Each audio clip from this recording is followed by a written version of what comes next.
Hello students, welcome to दक्षिणा ई classroom. PT4 में paper 2 का डिस्कशन हम स्टार्ट करते हैं।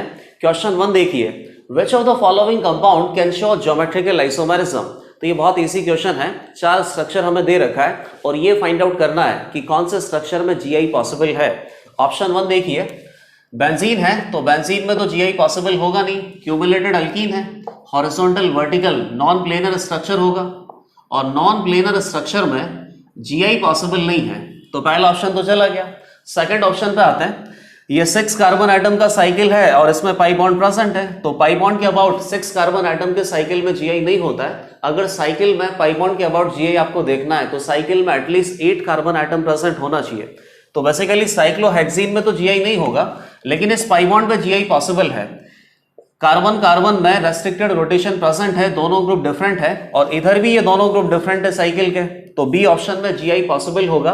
सी वाले में देख लेते हैं, इसको क्या बोलते हैं, डेकालीन, और डेकालीन में भी GI पॉसिबल होगा। इन दोनों कार्बन एटम पे आप कंसंट्रेट करो तो ये साइकिल तो रेस्ट्रिक्टेड रोटेशन प्रोवाइड करवा रहा है। और नेक्स्ट आप देखिए, इस कार्बन पे क्या प्रेजेंट है, हाइड्रोजन और रिंग का CH2 ग्रुप, दोनों ग्रुप डिफरेंट है। सिमिलरली इस कार्बन एटम पे रिंग का CH2 ग्रुप और एक हाइड्रोजन एटम, यहां पे भी दोनों ग्रुप डिफरेंट है।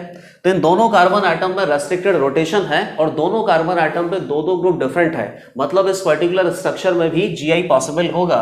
और इसका बेसिकली क्या बनता है, सिस डेकालीन बनता है और ट्रांस डेकालीन बनता है। सी ऑप्शन भी सही है।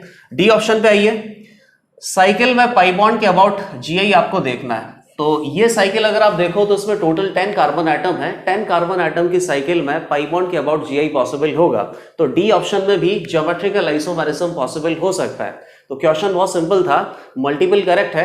बी, सी और डी इन तीनों ऑप्शन में GI पॉसिबल है। अब नेक्स्ट क्वेश्चन देखिए, ये भी सिस ट्रांस मतलब कि ज्योमेट्रिकल आइसोमेरिज्म से रिलेटेड है। मैलिक एसिड और फ्यूमेरिक एसिड के बारे में करेक्ट स्टेटमेंट आपको बताना है। तो मैलिक एसिड क्या होता है, malic acid basically cis form होता है। किस तरीके से याद रखना है, मैलिक एसिड मतलब मिला हुआ। तो मिला हुआ का मतलब क्या हो गया कि कार्बन कार्बन पाई बॉन्ड पे दोनों CH पास में होने चाहिए। तो इस सिस फॉर्म को हम क्या बोलते हैं, मैलिक एसिड,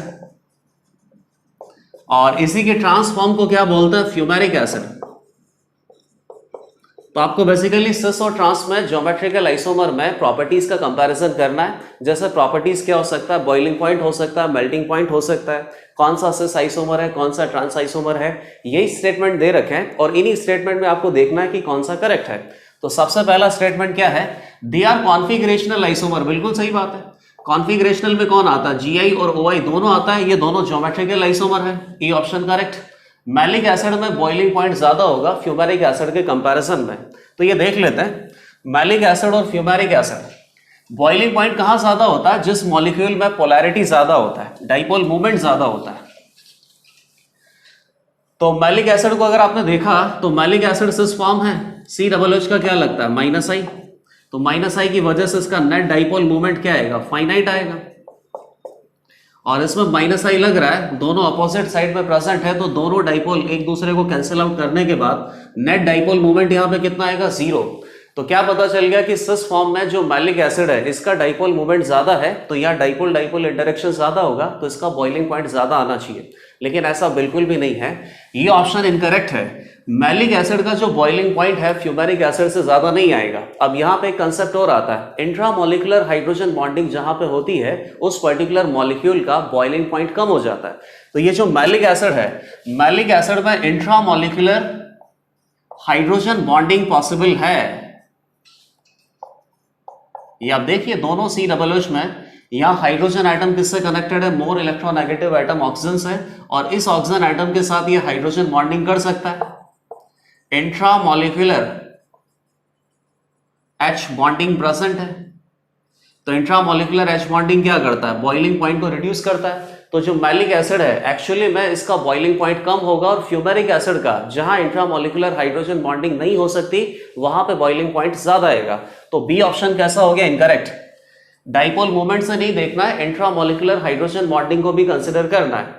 अगला ऑप्शन क्या है, फ्यूमेरिक एसिड का मेल्टिंग पॉइंट ज्यादा होता है। तो मेल्टिंग पॉइंट ज्योमेट्रिकल आइसोमेरिज्म में सिस और ट्रांस में हमेशा ट्रांस का ज्यादा होता है, क्योंकि ट्रांस का पैकिंग एफिशिएंसी बेटर होता है। जहां पे भी पैकिंग एफिशिएंसी बेटर होगा वहां पर मेल्टिंग पॉइंट ज्यादा आएगा।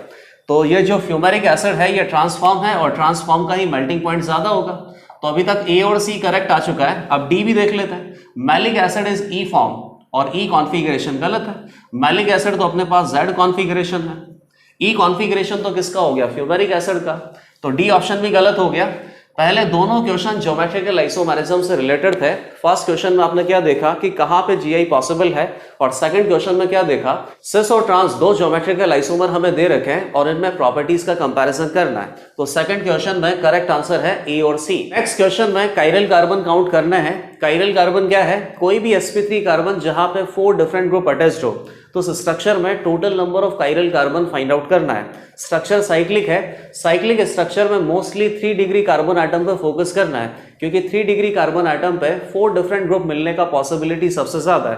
तो जो 3 डिग्री कार्बन एटम है ये काइरल हो सकता है। तो उस स्ट्रक्चर को आप देखिए, ये कार्बन 3 डिग्री है, OH और C ट्रिपल बॉन्ड CH, ये दोनों ग्रुप तो डिफरेंट है। और साइकिल में अगर दोनों तरफ हम चलेंगे तो कहीं ना कहीं पॉइंट ऑफ डिफरेंस क्रिएट होगा। तो टोटल 4 डिफरेंट ग्रुप प्रेजेंट है, इसीलिए 3 डिग्री कार्बन एटम काइरल है। और कहाँ काइरल हो सकता है, ये काइरल होगा, इधर ये 3 डिग्री कार्बन एटम काइरल है, ये भी काइरल है, ये भी काइरल है, और ये भी 3 डिग्री कार्बन एटम है, sp3 है, तो ये भी काइरल होगा। 1 2 3 4 5 6 टोटल 6 काइरल कार्बन यहाँ प्रेजेंट है। और इसके अलावा इस स्ट्रक्चर में कहीं पे कोई भी काइरल कार्बन प्रेजेंट नहीं है। अब नेक्स्ट क्वेश्चन देखिए। नेक्स्ट क्वेश्चन में एक स्ट्रक्चर बना के दे रखा है और इस स्ट्रक्चर में total geometrical isomer find out करना है। तो सबसे पहले ये देखना होगा कि इस स्ट्रक्चर में कौन सी ऐसी साइट है जहां से ज्योमेट्रिकल आइसोमेरिज्म शो हो सकता है। ज्योमेट्रिकल आइसोमेरिज्म शो करने के लिए रेस्ट्रिक्टेड रोटेशन का रिक्वायरमेंट है। रेस्ट्रिक्टेड रोटेशन कौन प्रोवाइड करवाता है, कार्बन कार्बन डबल बॉन्ड या फिर एक साइकिल। इस साइकिल में या कार्बन कार्बन डबल बॉन्ड में दोनों तरफ 2-2 ग्रुप डिफरेंट होने चाहिए, और अगर ऐसा है तो इसको ज्योमेट्रिकल साइट हम काउंट करेंगे और यहां से ज्योमेट्रिकल आइसोमेरिज्म पॉसिबल है। तो स्ट्रक्चर को आप ध्यान से देखिए। साइकिल में रेस्ट्रिक्टेड रोटेशन तो होता ही है, और अगर आप यहां पे फोकस करो तो इस कार्बन एटम पे 2 CH3 ग्रुप सेम है, तो साइकिल से तो GI नहीं आएगा, तो ये ज्योमेट्रिकल साइट नहीं है। इस पाई बॉन्ड पे GI है, इस पाई बॉन्ड पे GI है, सभी पाई बॉन्ड पे GI है, क्योंकि सभी पाई बॉन्ड में दोनों कार्बन एटम पे 2-2 ग्रुप डिफरेंट है। तो यहां से बेसिकली GI पॉसिबल होगा। टोटल ज्योमेट्रिकल साइट कितना है, 4। तो टोटल ज्योमेट्रिकल आइसोमर कितने आ जाएंगे, 2⁴ 16। ये जो कंपाउंड आप अच्छे से देख लो, अनसिमेट्रिकल कंपाउंड है, तो अनसिमेट्रिकल कंपाउंड के केस में 2⁴n यही फॉर्मूला लगता है। n यहाँ पे क्या होता है, total number of geometrical sites. Geometrical sites कितनी है, 4 है, तो इस कंपाउंड के लिए टोटल 16 ज्योमेट्रिकल आइसोमर पॉसिबल है। टोटल 4 क्वेश्चन हमने डिस्कस कर लिए। अब नेक्स्ट क्वेश्चन आप देखिए। नेक्स्ट क्वेश्चन में रिएक्शन करना है और टोटल इस रिएक्शन में कितने कंपाउंड हमें मिल सकते हैं। न्यूक्लियोफिलिक एडिशन का क्वेश्चन है, बहुत ही सिंपल क्वेश्चन है और ऐसा क्वेश्चन हमने क्लास में भी कर रखा है। इंटरेस्टिंग क्वेश्चन है और ये CHO HD PH, इधर क्या है CH3। क्वेश्चन नंबर 5, KCN के साथ इसका रिएक्शन करना है, तो यहां से आपको न्यूक्लियोफाइल क्या मिलेगा, CN- और उसके बाद एसिडिक हाइड्रोलिसिस थोड़ा बहुत करना है। तो बताइए कार्बोनिल कंपाउंड में कौन सी रिएक्शन होती है, न्यूक्लियोफिलिक एडिशन रिएक्शन। CHO यहां पे कौन अटैक करेगा, न्यूक्लियोफाइल। न्यूक्लियोफाइल अटैक करने के बाद ये पाई बॉन्ड यहां से ब्रेक हो जाएगा, ऑक्सीजन एटम के पास क्लोन कर चले जाएंगे, तो ऑक्सीजन एटम के ऊपर क्या आएगा, नेगेटिव। ये नेगेटिव इलेक्ट्रोफाइल H+ को कंज्यूम करेगा, तो फाइनली न्यूक्लियोफिलिक एडिशन के प्रोडक्ट हमें मिलते हैं, और इस प्रोडक्ट को हम क्या बोलते हैं, साइनोहाइड्रेन। साइनोहाइड्रेन। अब यहां देखिए कि इस स्ट्रक्चर में 2 काइरल कार्बन और दे रखे हैं और इन दोनों काइरल कार्बन पे कोई रिएक्शन पॉसिबल नहीं है। रिएक्शन केवल कहां पॉसिबल है, CHO ग्रुप में। तो यहां टोटल कितने कंपाउंड हमें मिल सकते हैं, तो ध्यान देना, ये जो CHO ग्रुप होता है, ये कार्बन एटम कैसा है, sp2 हाइब्रिडाइज्ड है। sp2 हाइब्रिडाइज्ड क्या होता है, ट्राइगोनल प्लेनर। तो इनकमिंग न्यूक्लियोफाइल इस ट्राइगोनल प्लेनर स्ट्रक्चर में ऊपर से भी अटैक कर सकता है और नीचे से भी अटैक कर सकता है। तो बेसिकली कितनी पॉसिबिलिटीज है, 2, इसीलिए प्रोडक्ट हमें यहाँ पे कितने मिल सकते हैं, 2 ही प्रोडक्ट आपको आंसर देना है। ऐसा नहीं है कि यहाँ पे न्यूक्लियोफिलिक एडिशन होने के बाद यहाँ कायरल कार्बन बनेगा, तो 1 chiral carbon, 2 chiral carbon, 3 chiral carbon, total 3 chiral carbon में 8 प्रोडक्ट यहाँ पे होंगे। ऐसा बिल्कुल मत करना, क्योंकि बाकी के 2 कायरल कार्बन पे कॉन्फ़िगरेशन फिक्स करके दे रखा है और यहाँ पे कोई रिएक्शन आपको नहीं करना है। तो इस रिएक्शन में प्रोडक्ट हमें कितने मिलेंगे? 2। ये दोनों प्रोडक्ट हम बना देते हैं। CN- इधर से भी अटैक कर सकता है और लेटेस्ट से कि इधर से भी अटैक कर सकता है। तो ये प्रोडक्ट अपने पास क्या आएगा? TH। एक बार CN- इधर पहुंचा देते हैं, इधर H हो गया, यहां OH लगा देते हैं। सिमिलरली एक बार CN- लेफ्ट से अटैक कर सकता है, तो इधर H और बाकी O- पे क्या आ जाएगा? H। तो ये साइनोहाइड्रेन बन गया।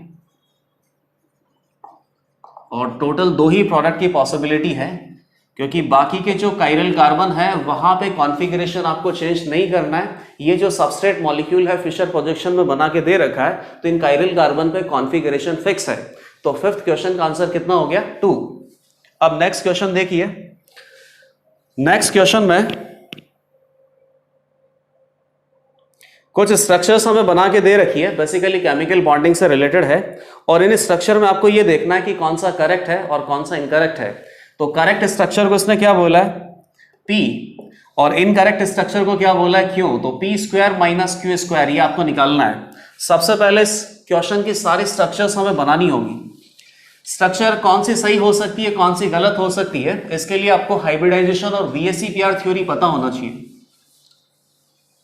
तो फर्स्ट स्ट्रक्चर है SF4 का स्ट्रक्चर है। तो SF4 में क्या हो गया? 4 sigma bond plus 1 lone pair, sp3d।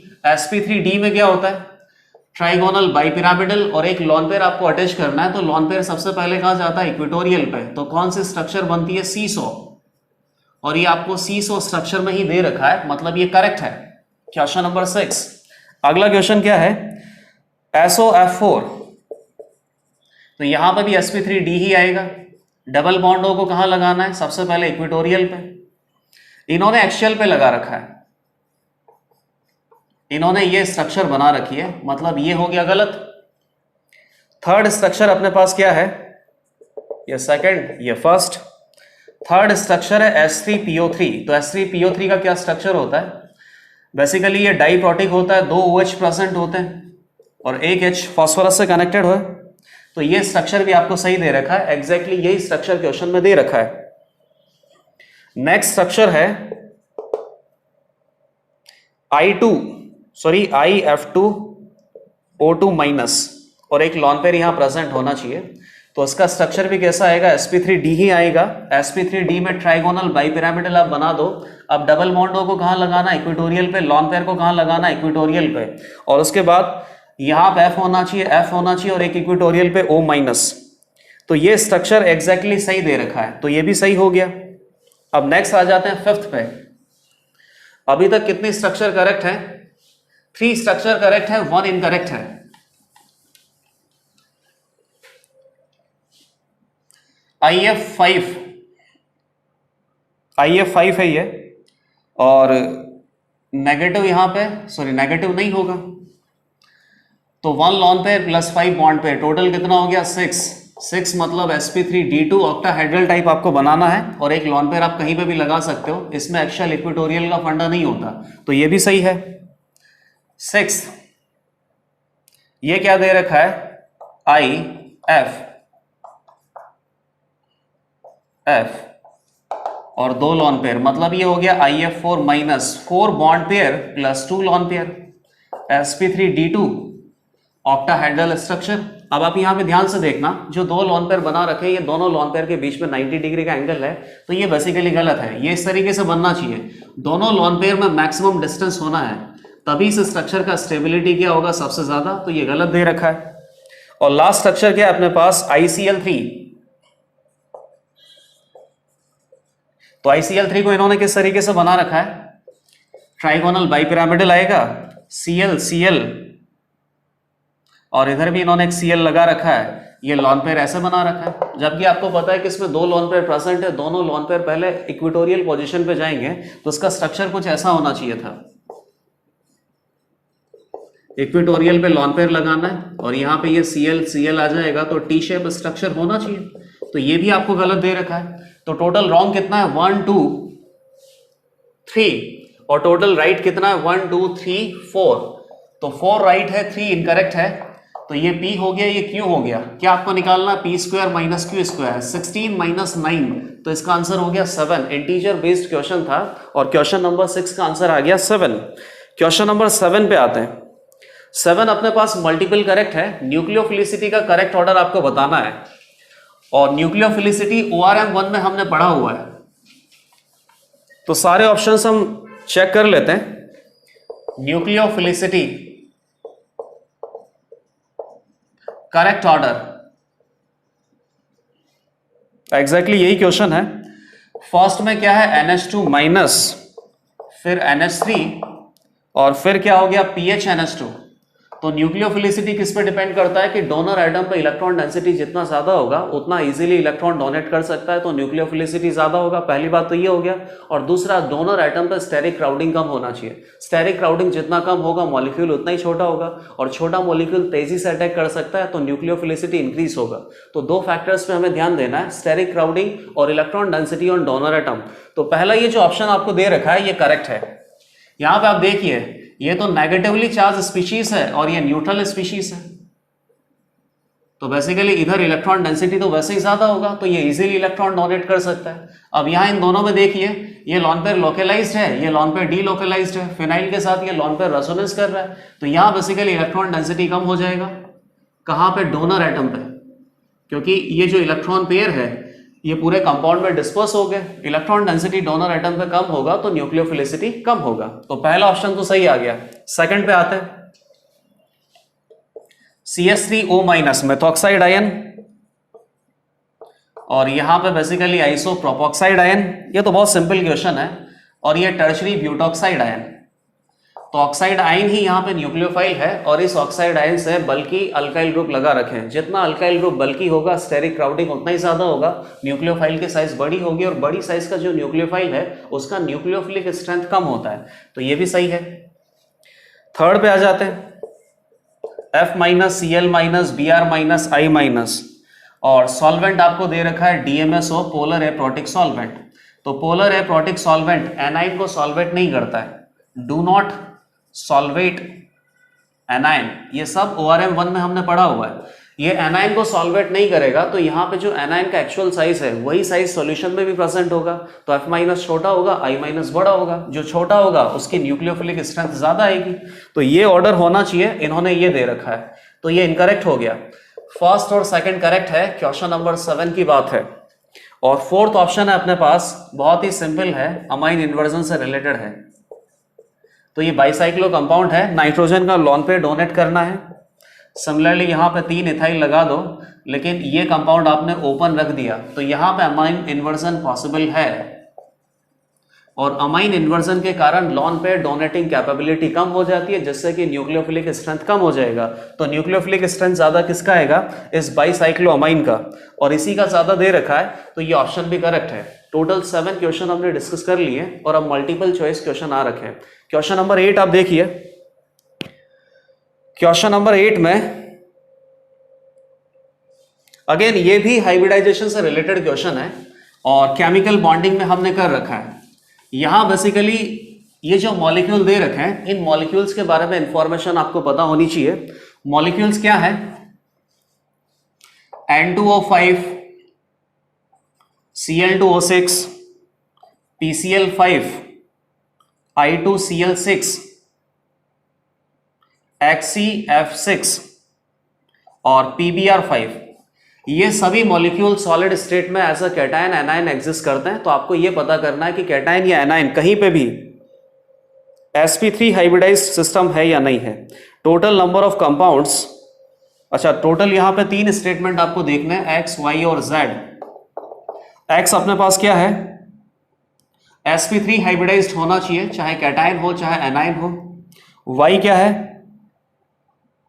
90 degree के बॉन्ड एंगल होने चाहिए, चाहे कैटायन में चाहे एनायन में। अब ये सब तो इनको कैटायन और एनायन में बाइफरकेट करने के बाद ही पता चलेगा। और z में क्या है, 109 डिग्री का एंगल होना चाहिए कैटायन या एनायन में। तो 109 का एंगल अपने पास कहाँ होता है? sp3 में। अब देख लेते हैं, क्वेश्चन बहुत अच्छा है ये। N2O5 किस तरीके से एग्जिस्ट करता है सॉलिड स्टेट में? NO2 plus NO3 minus. Cl2O6 कैसे होता है? ClO2 plus plus ClO4 minus. ये सब आपको याद रखना है। PCl5 कैसे होता है? PCl4 plus PCl6 minus. I2Cl6 कैसे होता है? ICl2 plus ICl4 minus. XeF6 कैसे हो सकता है? XeF5 प्लस और F माइनस। सिमिलरली PbR5, यहाँ पे ब्रोमीन का साइज बड़ा है तो PbR6 नहीं बनता है, क्या बनता है? PbR4 plus plus Br minus. हर किसी में आपको चेक करना है कि कैटायन और एनायन में कहीं पे sp3 हाइब्रिडाइज्ड एटम है या नहीं है, 109 का एंगल है या नहीं है, या फिर 90 डिग्री का एंगल है या नहीं है। तो सबसे पहले हम यहाँ पे चेक कर लेते हैं NO2 प्लस और NO3 माइनस। यहाँ बेसिकली कहीं पे भी sp3 तो नहीं आएगा। NO2 प्लस कैसा होगा? sp, तो 90 डिग्री का एंगल भी नहीं है। और ये कैसा होगा? sp2 ट्राइगोनल प्लेनर, ना तो 90 डिग्री का एंगल है, ना 109 का एंगल है, और ना ही sp3 है। ये तो हटा दो। अब किस पे आ गई बात? Cl2O6। तो ClO2 प्लस एक लॉन पेयर प्रेजेंट होगा और ClO4 माइनस। ये sp3 है, 109 का एंगल है, ये sp2 है, 120 से एंगल कम होगा, तो इसका तो कोई काम नहीं है। यहाँ sp3 है तो x अपने पास कितना हो गया? 1 तो हो गया, और 109 का एंगल है, z भी 1 हो गया। y में कितना एंगल होना चाहिए? 90 डिग्री, तो इसका कोई काम नहीं है। अब नेक्स्ट ऑप्शन पे आते हैं, काफी टाइम लगेगा इस क्वेश्चन को सॉल्व करने में। PCl5 कैसे एग्जिस्ट करता है सॉलिड स्टेट में? PCl4 plus plus PCl6 minus. हर किसी में आपको ये चेक करना पड़ेगा। तो PCl4 प्लस, तो बेसिकली 4 सिग्मा बॉन्ड होंगे, 0 लॉन पेयर है, तो sp3 है, 109 का एंगल है, तो x में एक और कंट्रीब्यूशन आ गया, z में एक और कंट्रीब्यूशन आ गया। अब बाकी कहां पे? 90 डिग्री का एंगल तो था नहीं, PCl6 माइनस, तो ये हो जाएगा अपने पास sp3d2 ऑक्टाहेड्रल। 90 डिग्री का एंगल प्रेजेंट है, sp3 नहीं है, 109 नहीं है, तो y में पहली बार एक कंट्रीब्यूशन आया है, ICl2 प्लस ICl4 माइनस। तो ये हो जाएगा 2 bond pair plus 2 lone pair. ये सब हाइब्रिडाइजेशन आपको पता है, आप आराम से पता कर लेना। तो sp3 हो गया, लेकिन 109 का एंगल नहीं है, 90 का एंगल भी नहीं है, तो sp3 है तो किस में जाएगा? x में 1 कंट्रीब्यूशन जाएगा। यह एंगल बेसिकली कितना होगा? 109 से कम होगा, due to lone pair repulsion and lone pair bond pair repulsion. ICl4 minus 4 sigma bond 2 lone pair, तो ये कितना हो गया? sp3d2। ना तो 109 का एंगल है, ना sp3 है, केवल 90 डिग्री का एंगल यहाँ पे प्रेजेंट है, तो y में कंट्रीब्यूशन चला गया। अब आगे आ जाता है XeF5 प्लस, तो 5 बॉन्ड पेयर, बाकी 3 इलेक्ट्रॉन, एक हटा दिया तो एक लॉन पेयर, 5 प्लस 1 आ गया ये। तो ना तो यहाँ 90 डिग्री का एंगल होंगे, क्योंकि lawn pair bond pair repulsion की वजह से जो 90 डिग्री का एंगल होते हैं ऑक्टाहेड्रल में, ये बेसिकली डिस्टर्ब हो गए। ना ही sp3 हाइब्रिडाइजेशन है और ना ही 109 का एंगल है, तो यहां से तो कुछ नहीं आएगा। PbR4 प्लस और Br माइनस, तो PbR4 प्लस में क्या होगा? 4 sigma bond plus 0 lawn pair, तो ये sp3 है, 109 का एंगल है, 90 डिग्री का एंगल नहीं है, तो यहाँ कोई कंट्रीब्यूशन नहीं है। अब sp3 है और यहाँ पे एक और कंट्रीब्यूशन आ गया ड्यू टू 109 एंगल, तो इधर 4 आ गया और इधर 3 आ गया और एक में 2 आ गया। अब आपको आंसर क्या देना है? x plus y plus z. तो x हो गया 4, ये हो गया 3 और ये हो गया 2, 4 प्लस 3 7 2 9 आंसर हो गया। तो ये क्वेश्चन बहुत ही इंटरेस्टिंग था और यहाँ से एक कंसेप्ट आपका और रिकॉल हो गया कि कुछ पर्टिकुलर कंपाउंड्स हमें मिलते हैं, ये हाइब्रिडाइजेशन में आपने पढ़ा था, और ये कंपाउंड जब सॉलिड स्टेट में होते हैं तो इनसे क्या कैटायन और क्या एनायन बनता है, और ये सारा कंसेप्ट हमने वापस से रिकॉल कर लिया। अब नेक्स्ट क्वेश्चन देखिए। नेक्स्ट क्वेश्चन सिलिकेट से रिलेटेड है और सिलिकेट में आपको ये बताना है मोनोवैलेंट और बाईवैलेंट, मतलब कि जो शेयर्ड ऑक्सीजन एटम होता है और जो नॉन शेयर्ड ऑक्सीजन एटम होता है, ये काउंट करना है। जो शेयर्ड ऑक्सीजन एटम है उसकी दोनों वैलेंसी कंप्लीट होती है सिलिकेट में, और जो नॉन शेयर्ड ऑक्सीजन एटम होता है उसकी एक ही वैलेंसी कंप्लीट होती है और बाकी एक नेगेटिव चार्ज वहां प्रेजेंट होता है। नॉर्मली सिलिकेट का एग्जाम्पल मैं आपको बता देता हूं, बाकी सिलिकेट में जो जनरल फॉर्मूला है उसी जनरल फॉर्मूले से ही आंसर आएंगे। ये सिलिकेट का अपने पास एक नॉर्मल यूनिट होता है, क्या बोलते हैं इसको, ऑर्थोसिलिकेट। और अगर मान लो कि इसमें ऑक्सीजन एटम इस तरीके से शेयर करने लग जाए तो और सिलिकेट की फॉर्म्स बनती है। इस पर्टिकुलर सिलिकेट को हम क्या बोलते हैं, पायरोसिलिकेट। ये सब आपको पता है। क्या जनरल फॉर्मूला होता है, Si2O7 और टोटल 6 माइनस प्रेजेंट है। तो यहाँ पे ये जो 3 ऑक्सीजन एटम है और ये जो 3 ऑक्सीजन एटम है ये बेसिकली शेयर्ड नहीं है। तो मोनोवैलेंट अपने पास कितना आ गया, 6 O एटम, और बाईवैलेंट अपने पास कितना आ गया, 1 O एटम। क्योंकि ये ऑक्सीजन एटम शेयर्ड है तो दोनों सिलिकॉन एटम के साथ इसने बॉन्ड बना रखा है। तो यहाँ बेसिकली सिलिकेट हमें दे रखे हैं और ये आइडेंटिफाई करना है कि कितने मोनोवैलेंट ऑक्सीजन एटम है और कितने बाईवैलेंट ऑक्सीजन एटम है। सिलिकेट का फॉर्मूला क्या है, सिलिकेट है अपने पास BaTi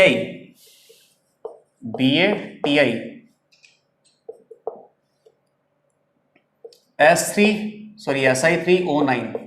तो यहां बेसिकली अपने पास क्या प्रेजेंट होगा, Ba2 प्लस होता है, Ti4 प्लस होता है, 6 प्लस, तो यहां आ गया 6 माइनस Si3O9 6 माइनस, तो ये हो गया अपने पास SiO3 2 माइनस N2 3। ये हो गया मेटा सिलिकेट। मेटा सिलिकेट का मतलब क्या होता है, साइक्लिक सिलिकेट। साइक्लिक सिलिकेट हम चाहे तो इसका स्ट्रक्चर भी बना लेंगे और वैसे भी हमें फाइंड आउट कर सकते हैं कि कितने ऑक्सीजन एटम शेयर्ड होते हैं और कितने ऑक्सीजन एटम नॉन शेयर्ड है। सिमिलरली सेकंड क्या है, ZnCa2 Si2O7, तो Zn2 प्लस हो गया, ये 2 प्लस N2 2 4 प्लस 6 प्लस हो गया, तो यहाँ पे कितना आएगा 6 माइनस, तो Si2O7 6 माइनस। ये होता है अपने पास पायरोसिलिकेट का जनरल फॉर्मूला। और पायरोसिलिकेट में आपने पता ही कर लिया कि 6 ऑक्सीजन एटम शेयर्ड है, सॉरी 6 ऑक्सीजन एटम शेयर्ड नहीं है तो मोनोवैलेंट है, और डाईवैलेंट कितना हो गया 1 एटम क्योंकि ये शेयर्ड है। अब बेसिकली आपको इस पे आना है Si3O9 2 माइनस। तो जो साइक्लिक सिलिकेट होता है, साइक्लिक सिलिकेट में पर silicate unit 2 oxygen atom shared होते हैं और बाकी के 2 ऑक्सीजन एटम नॉन शेयर्ड होते हैं। तो चाहे तो हम इसका कंप्लीट स्ट्रक्चर बना के भी आंसर निकाल सकते हैं या इसी इंफॉर्मेशन से भी आंसर बता सकते हैं। तो कंप्लीट स्ट्रक्चर इसका किस तरीके से बन सकता है, बना दो 3 सिलिकॉन एटम का जो साइकिल है, ऑक्सीजन एटम शेयर कर दो, ये लो। ऐसा थोड़ी कि बहुत सुंदर आपको बनाना है। ये ऑक्सीजन एटम आपने शेयर कर दिया, इसके ऊपर कितने ऑक्सीजन एटम है, 2,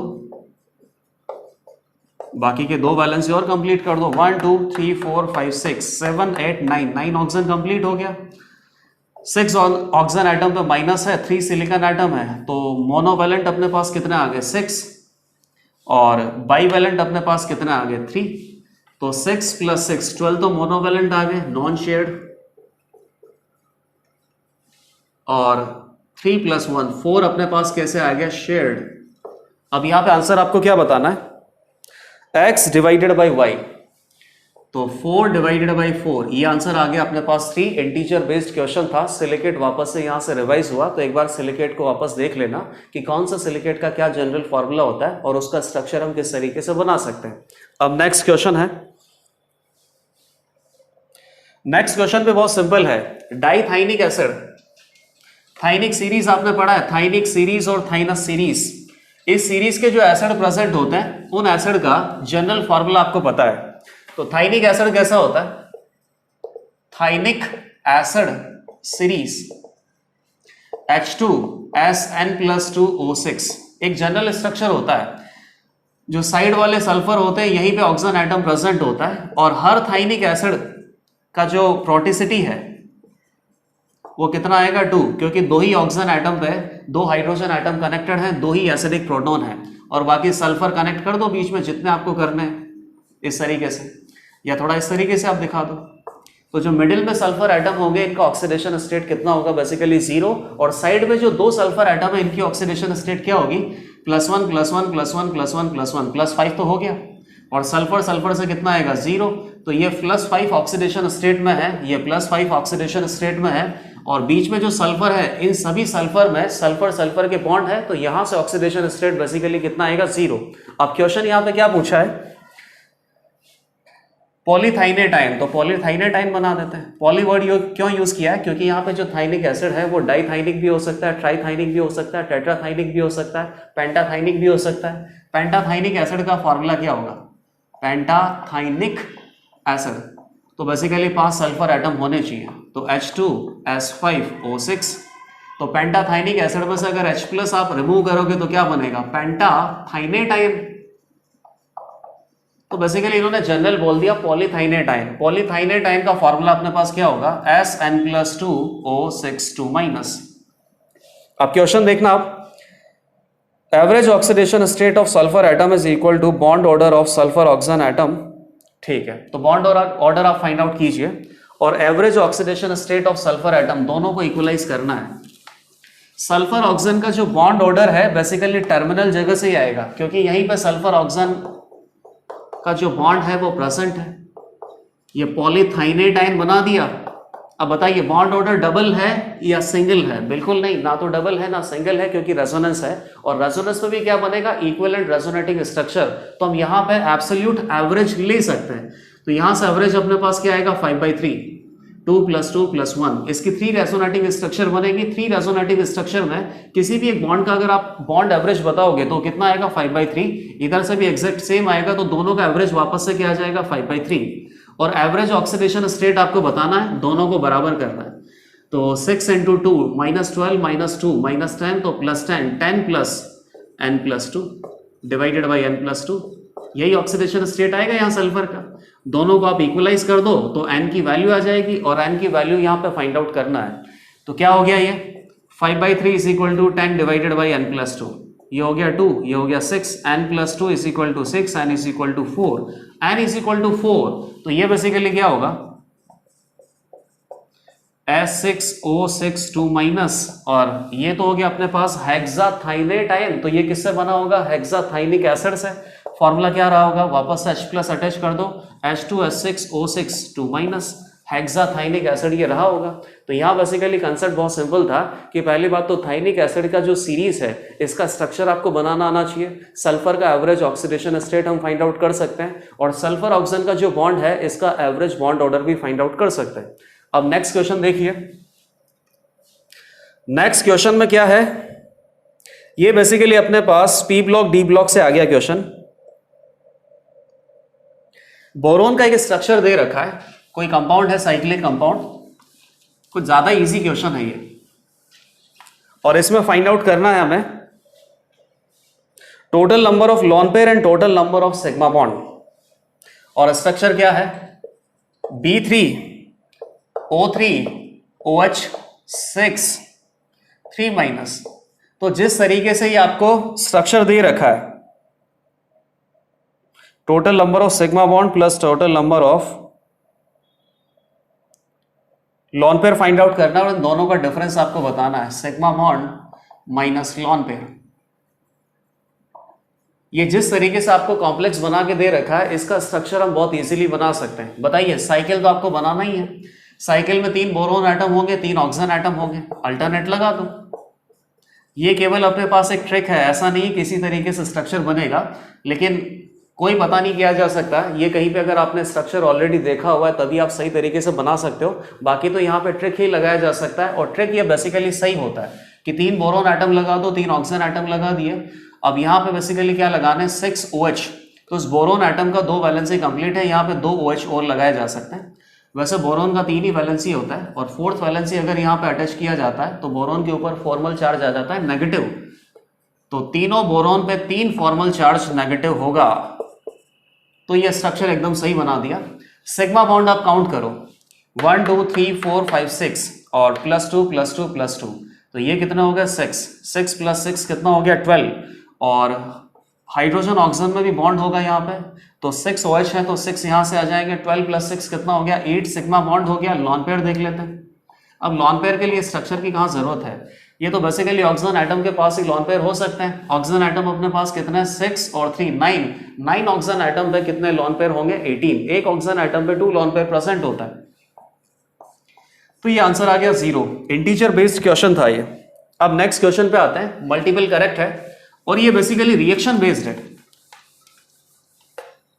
तो ऐसा नहीं है कि रिएक्शन बेस्ड जो क्वेश्चन आता है पी ब्लॉक और डी ब्लॉक से, इससे हमें कोई डर नहीं लगना चाहिए। बहुत ही सिंपल सी रिएक्शन आती है और बहुत इजीली हम इन्हें सॉल्व कर सकते हैं। Species that undergoes disproportionation, mostly तो आपका केमिकल बॉन्डिंग का जो कंसेप्ट है या फिर कोऑर्डिनेशन का कंसेप्ट है या पीरियोडिसिटी का कंसेप्ट है, यहीं से सॉल्व हो जाएंगे। स्पेसिफिक रिएक्शन बहुत ही कम आएगा। जैसे ये बहुत इजीली सॉल्व हो रहा है कि कौन से स्पीशीज का डिसप्रोपोर्शनेशन हो सकता है, तो जो भी स्पीशीज में central atom intermediate oxidation state में प्रेजेंट होता है उसी का डिसप्रोपोर्शनेशन हो सकता है। कोई लोएस्ट ऑक्सीडेशन स्टेट में प्रेजेंट है या कोई हाईएस्ट ऑक्सीडेशन स्टेट में प्रेजेंट है, उस एटम का डिसप्रोपोर्शनेशन पॉसिबल नहीं होता है। डिसप्रोपोर्शनेशन में ऑक्सीडेशन और रिडक्शन दोनों होना है। डिसप्रोपोर्शनेशन तो बहुत इजीली आंसर बता दोगे, कोई घबराने की जरूरत नहीं है। अल्कलाइन मीडियम दे रखा है, कोई दिक्कत नहीं है। मीडियम पे तो आपको ज्यादा वैसे ध्यान भी नहीं देना है, बहुत स्पेसिफिक क्वेश्चन में ही ध्यान दिया जाएगा। Cl2 है, MnO4 2- है, NO2 है और ClO4- है। तो ये A, B और C आंसर हो गया। Cl2 तो अल्कलाइन मीडियम में डिस्प्रोपोर्शनेट होता ही है, ये रेडॉक्स रिएक्शन में हमने पढ़ा है। क्या बनाता है? Cl- प्लस ClO-, जीरो से कहां चला गया? -1 और +1 में। या और क्या बना सकता है? Cl- plus ClO3-। यहाँ पे basic medium hot and concentrated होना चाहिए और यहाँ पे डाइल्यूट होना चाहिए। ये डिस्प्रोपोर्शनेट हो सकता है क्योंकि लोअर ऑक्सीडेशन स्टेट -1 में भी जा सकता है और हायर ऑक्सीडेशन स्टेट +1, +3, +5 या +7 कोई पे भी जा सकता है। सिमिलरली MnO4 2- यहाँ +6 में प्रेजेंट है तो +7 में भी जा सकता है और डाउन में भी जा सकता है, तो ये भी आंसर है। NO2 किस में प्रेजेंट है? +4 में, ये +5 में भी जा सकता है और +4 से नीचे +3, +2 इस तरीके से भी जा सकता है, तो ये भी आंसर होगा। ClO4- का ऑक्सीडेशन पॉसिबल नहीं है। Next 2 questions D block chapter से हैं। डी ब्लॉक में क्रोमियम और कॉपर की जो रिएक्शंस है इनसे रिलेटेड ये क्वेश्चन है। फर्स्ट क्वेश्चन आप देखिए कि एसिडिफाइड डाइक्रोमेट के सॉल्यूशन में Na2O2 सोडियम पेरोक्साइड का सॉल्यूशन मिक्स किया जाता है तो फाइनली इस रिएक्शन में ऑब्जर्वेशन हमें क्या मिलता है? तो ये बहुत इंपॉर्टेंट क्वेश्चन है और इस क्वेश्चन में जो ऑब्जर्वेशन है इसको हमें याद रखना ही है। एसिडिफाइड डाइक्रोमेट सॉल्यूशन, तो ये क्या हो गया अपने पास? Cr2O7 2- एसिडिफाइड सॉल्यूशन होना चाहिए। इसमें Na2O2 को अगर हम मिक्स करेंगे तो यहाँ ऑब्जर्वेशन क्या मिलेगा? अब यहां पे हम क्या सोच सकते हैं कि Cr2O7 2- एसिडिक मीडियम में बहुत अच्छा ऑक्सीडाइजिंग एजेंट है, तो ये सामने वाले सोडियम पेरोक्साइड को ऑक्सीडाइज करेगा और खुद रिड्यूस हो जाएगा। खुद रिड्यूस हो जाएगा तो कहां चला जाएगा? क्रोमियम 3+ में, और क्रोमियम 3+ में क्या बनेगा? Cr2O3 जो कि कैसे कलर का होता है? ग्रीन कलर का। ये उसको ऑक्सीडाइज करेगा तो O2- से कहां चला जाएगा? O0 में। ऑक्सीजन गैस रिलीज हो गया, तो ऑक्सीजन गैस रिलीज होगा। सी ऑप्शन करेक्ट है और आप कौन सा ऑप्शन करेक्ट कर दोगे? डी, लेकिन डी इनकरेक्ट है। ये बहुत ही अच्छा क्वेश्चन है। यहाँ पे कोई ग्रीन प्रेसिपिटेट हमें नहीं मिलता। एसिडिफाइड पोटेशियम डाइक्रोमेट के सॉल्यूशन में अगर ये सोडियम पेरोक्साइड मिक्स किया जाता है तो इंस्टेंटली कोई भी ग्रीन प्रेसिपिटेट नहीं मिलेगा। इंस्टेड यहाँ पे ब्लू कलर हमें मिलेगा और ये ब्लू कलर किसका होता है? CrO5, क्रोमियम का जो पेंटा ऑक्साइड होता है इसी का ये कलर होता है। अब ये जो CrO5 होता है ये बहुत अनस्टेबल होता है और अगर यहाँ पे कोई भी अमाइल अल्कोहल या ईथर का प्रेजेंस नहीं है तो ये जो अनस्टेबल CrO5 है ये वापस से डिसोशिएट होकर Cr2O3 बनाता है और Cr2O3 का ग्रीन कलर होता है। लेकिन आपको हमेशा यहाँ पे ऑब्जर्वेशन ये नहीं लिखना है कि ग्रीन कलर का प्रेसिपिटेट मिलेगा। ग्रीन कलर का प्रेसिपिटेट बहुत बाद में मिल सकता है। इंस्टेंटली आपको क्या ऑब्जर्वेशन मिलेगा? ब्लू कलर, और ये ब्लू कलर किसका होगा? CrO5। तो ये रिएक्शन आप देखिए, Cr2O7 2- in presence of acidic medium Na2O2 से रिएक्शन करेगा तो ये बेसिकली क्या बना लेगा? CrO5। CrO5 का स्ट्रक्चर कैसा होता है? Butterfly structure. क्रोमियम यहाँ पे ऑक्सीडाइज नहीं हुआ है। डाइक्रोमेट में भी क्रोमियम +6 में था और CrO5 में भी क्रोमियम +6 में है और यहाँ बेसिकली कौन सा कलर आ जाता है? Blue colour. तो ए ऑप्शन सही है, सी ऑप्शन सही है। सी ऑप्शन कब सही होगा? ये जो CrO5 है ये अनस्टेबल होता है, तो अनस्टेबल होने के बाद ये बेसिकली डिसोशिएट हो जाएगा। क्रोमियम 3+ मतलब कि Cr2O3 बनेगा और ऑक्सीजन गैस यहां से रिलीज होगा। तो ऑक्सीजन गैस भी रिलीज होगा, ब्लू कलर भी आएगा, लेकिन ब्लूइश ग्रीन प्रेसिपिटेट यहां पे नहीं बनेगा। इंस्टेंटली केवल आपको ब्लू कलर दिखाई दे सकता है और ये ब्लू कलर किसकी वजह से होता है? CrO5 की वजह से। अब नेक्स्ट क्वेश्चन देखिए कॉपर सल्फेट के बारे में, तो ये भी बहुत इंपॉर्टेंट कंपाउंड है। कॉपर सल्फेट में कॉपर 2 प्लस प्रेजेंट है और कॉपर की दो ऑक्सीडेशन स्टेट होती है, कॉपर 2 प्लस और copper plus 1। Copper 2 plus higher oxidation है, कॉपर प्लस 1 लोअर ऑक्सीडेशन है। तो कॉपर 2 प्लस बेसिकली बहुत अच्छा ऑक्सीडाइजिंग एजेंट होता है, ये इलेक्ट्रॉन एक्सेप्ट करके कॉपर प्लस 1 में जाना चाहता है, तो जिससे ये इलेक्ट्रॉन एक्सेप्ट करेगा उसका ऑक्सीडेशन हो जाएगा और उसको ऑक्सीडाइज अगर ये कर रहा है तो उसको क्या बोलेंगे, ऑक्सीडाइजिंग एजेंट। अब इसमें चारों ऑप्शन में 4 रिएक्शन है, आपको ये आइडेंटिफाई करना है कि कौन सा सही हो सकता है। रिएक्ट्स विद ग्लूकोज, ठीक है भाई, टू गिव Cu2O, तो ये बहुत अच्छा रिएक्शन है और ये आप बेसिकली ऑक्सीडेशन ऑफ एल्डिहाइड में सीखोगे। ग्लूकोज में अपने पास क्या होता है, नीचे कुछ भी हो लेकिन ऊपर CHO होता है और CHO को जो ऑक्सीडाइज करते हैं इसके लिए टोटल 5 रिएजेंट आपको देखना है और इनमें से 2 रिएजेंट्स में क्या प्रेजेंट होता है, Cu2+। तो ये Cu2+ ग्लूकोज में प्रेजेंट CHO ग्रुप को ऑक्सीडाइज करके COOH कार्बोक्सिलिक एसिड तक पहुंचाएगा। ये सामने वाले को ऑक्सीडाइज करेगा तो खुद रिड्यूस होगा, तो +2 से कहाँ जाएगा, +1 में। तो कॉपर +1 में क्या प्रेजेंट होगा, Cu2O, ये रेड कलर का प्रेसिपिटेट होता है। तो ये भी बेसिकली पॉसिबल है और इसके बारे में बेटर इंफॉर्मेशन आपको कहाँ मिलेगी, ऑक्सीडेशन रिडक्शन वाले चैप्टर में। एल्डिहाइड के ऑक्सीडेशन के लिए टोटल 5 रिएजेंट हम यूज करते हैं, इनमें से 2 रिएजेंट में कॉपर 2+ ही प्रेजेंट होता है और कॉपर 2+ एल्डिहाइड का ऑक्सीडेशन कर सकता है तो खुद रिड्यूस हो जाएगा। तो पहली रिएक्शन तो पॉसिबल है। सेकेंड पे आता है, it reacts with KCl to give Cu2O। तो कॉपर 2+ को क्या करना है, रिड्यूस होना है तो सामने वाले को ऑक्सीडाइज करना है, तो ये Cl- को थोड़ी ऑक्सीडाइज कर पाता है। Cl- तो बहुत ज्यादा इलेक्ट्रॉन नेगेटिव है, ये तो इलेक्ट्रॉन छीन के रखेगा। Cl- को ऑक्सीडाइज करना है तो बहुत ही अच्छा ऑक्सीडाइजिंग एजेंट चाहिए, जैसे K2Cr2O7 या KMnO4। Cu2+ Cl- को ऑक्सीडाइज नहीं कर सकता, तो यहां से कोई भी रिएक्शन नहीं आएगा। तो पहला तो सही है, सेकंड इनकरेक्ट है।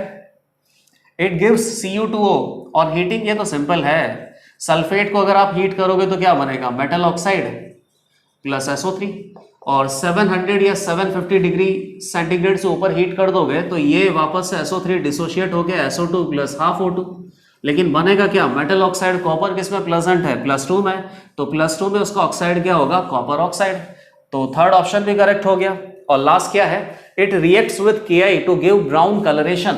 तो ब्राउन कलरेशन किसका आता है, ये आयोडोमेट्री में भी हमने पढ़ा है, एक्सिस ऑफ Ki को ऑक्सीडाइजिंग एजेंट ऑक्सीडाइज करता है, तो ये -1 से कहां चला जाता है, 0 में, तो क्या बनता है, I2, और ये ऑक्सीडाइजिंग एजेंट रिड्यूस हो जाता है। यहां पर काफी सारे ऑक्सीडाइजिंग एजेंट हो सकते हैं, बहुत सारी ऑक्सीडाइजिंग एजेंट की लिस्ट थी जो Ki में से I- को ऑक्सीडाइज कर सकता है, और इनमें से एक एजेंट ये भी था, एक्वस CuSO4। CuSO4 में Cu2+ प्रेजेंट है और ये I- को ऑक्सीडाइज कर सकता है। तो I- जब यहाँ पे ऑक्सीडाइज होगा तो बेसिकली -1 से कहां चला जाएगा, 0 में, तो I2 बनेगा और I2 का ये जो सॉल्यूशन है थोड़ा ब्राउन कलर का होगा। तो ये फोर्थ ऑप्शन भी करेक्ट है। तो इसका आंसर अपने पास क्या आ गया, 1, 3, 4। ये दोनों रिएक्शन या ये दोनों क्वेश्चन रिएक्शन बेस्ड है और यहां से कॉपर सल्फेट और पोटेशियम डाइक्रोमेट की जो रिएक्शंस है इनमें से थोड़ा कंसेप्ट रिवाइज हुआ है। अब नेक्स्ट क्वेश्चन आप देखिए, नेक्स्ट क्वेश्चन है, ये बेसिकली फास्फोरस के ऑक्सी एसिड के लिए है। तो ये बेसिक इनऑर्गेनिक नोमेनक्लेचर का क्वेश्चन हो गया। अगर यहाँ पे ऑक्सी एसिड की स्ट्रक्चर आप सही से बना सकते हो तो इसका आंसर बहुत इजीली आ जाएगा। फास्फोरस के जो ऑक्सी एसिड है, जैसे कि फास्फोरिक एसिड हो गया, फास्फोरस हो गया, हाइपोफॉस्फोरस हो गया, इन सभी एसिड के स्ट्रक्चर आपको सही से बनाने हैं। In which of the following oxy acid anions containing PO bond order equal to 1.5। तो PO बॉन्ड ऑर्डर 1.5 लाना है, इसका मतलब यहाँ पे रेजोनेंस तो होना चाहिए और इक्विवेलेंट रेजोनेटिंग स्ट्रक्चर होगा या नहीं होगा ये चेक कर लेते हैं। फर्स्ट ऑप्शन क्या है, H2P2O6 2-। स्ट्रक्चर कैसा होगा, PP बॉन्ड प्रेजेंट होता है, हाइपोफॉस्फोरिक एसिड इसे बोलते हैं।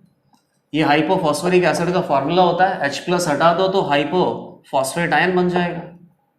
इक्विवेलेंट रेजोनेटिंग स्ट्रक्चर है, इक्विवेलेंट रेजोनेटिंग स्ट्रक्चर है तो PO बॉन्ड का जो bond average, absolute bond average हम ले सकते हैं। एक बार यहाँ पे सिंगल होगा, अगली बार डबल होगा, अगली बार डबल होगा, टोटल 3 रेजोनेटिंग स्ट्रक्चर आएगा तो एवरेज कितना आ जाएगा, 5/3।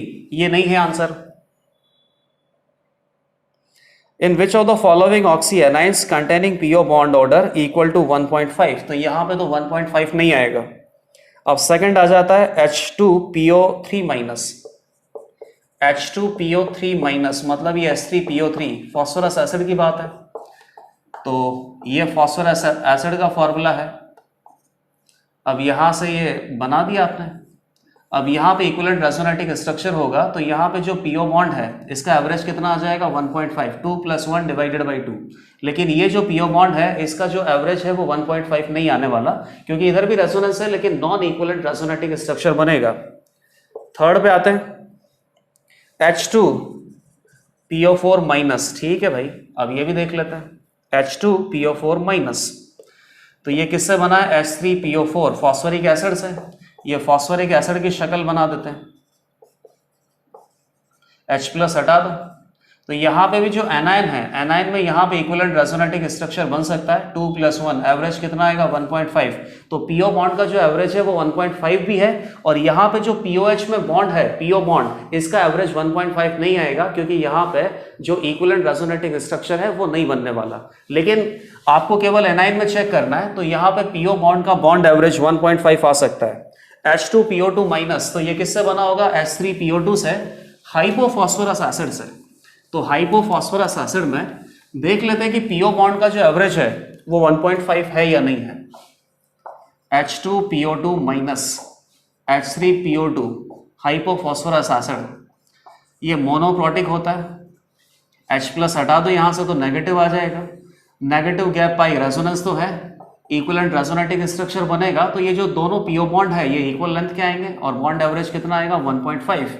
तो इसका आंसर क्या हो गया? 2, 3, 4। बहुत ही इजी क्वेश्चन था। अब एक लास्ट क्वेश्चन बचा है, और ये लास्ट क्वेश्चन नोबल गैस से रिलेटेड है। नोबल गैस में आपको एक ही रिएक्शन पे सबसे ज्यादा ध्यान देना है, HCF2, HCF4 और HCF6 का जो हाइड्रोलिसिस होता है, हाइड्रोलिसिस के बाद प्रोडक्ट हमें क्या मिलेगा, इसी रिएक्शन पे सबसे ज्यादा ध्यान देना है। तो इस रिएक्शन को आप देखिए, लास्ट क्वेश्चन है, X का रिएक्शन किया है 6H2O से, तो इससे क्या बनता है Y। तो 6H2O मतलब यहाँ पे 6 लीविंग ग्रुप प्रेजेंट होने चाहिए। तो ये बेसिकली HCF6 की ही बात है।